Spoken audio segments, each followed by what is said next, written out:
નમસ્કાર HX24 news ગુજરાતીમાં આપનું હાર્દિક સ્વાગત છે। દરરોજના બ્રેકિંગ સમાચાર જોવા માટે અમારી ચેનલ લાઇક, કમેન્ટ, શેર અને સબસ્ક્રાઇબ કરો। ચાલો જોઈએ આજના તાજા બ્રેકિંગ સમાચાર। કિકરિયા ગામમાં રેશનની સમસ્યા ઉકેલાઈ। ભાવનગર જિલ્લાના મહુવા તાલુકાના કિકરિયા ગામમાં રેશન કાર્ડ ધારકોને લાંબા સમયથી અનાજ સમયસર મળતું ન હોવાની સમસ્યા હતી।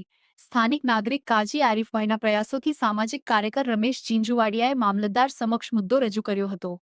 તાત્કાલિક કાર્યવાહી બાદ હવે ગામમાં નિયમિત રીતે અનાજ મળવા લાગ્યું છે। રેશન કાર્ડ ધારકોએ રમેશ જીંજુવાડિયાનો આભાર વ્યક્ત કર્યો। HX24 ન્યૂઝ ગુજરાતી સાથે અશ્વિન ચાવડા, મહુવા।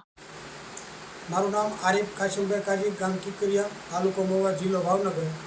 આજથી 2 વર્ષ પહેલાં અમારા ગામમાં જે રેશન કાર્ડની દુકાન હતી અને એમાં જે રેશન કાર્ડ ધારકોને જે જથ્થો પૂરો ન મળવાથી અવારનવાર તકલીફ હોવાથી જે મેં રમેશભાઈ જીંજુવાડિયા મોટા ખૂંટવાડાનો સંપર્ક કરી અને તેમને વાત કરી તેને અમારો આ પ્રશ્નનું સોલ્યુશન લેવો અને અત્યારે રાબેતા મુજબ અમને જથ્થો મળી રહ્યો છે।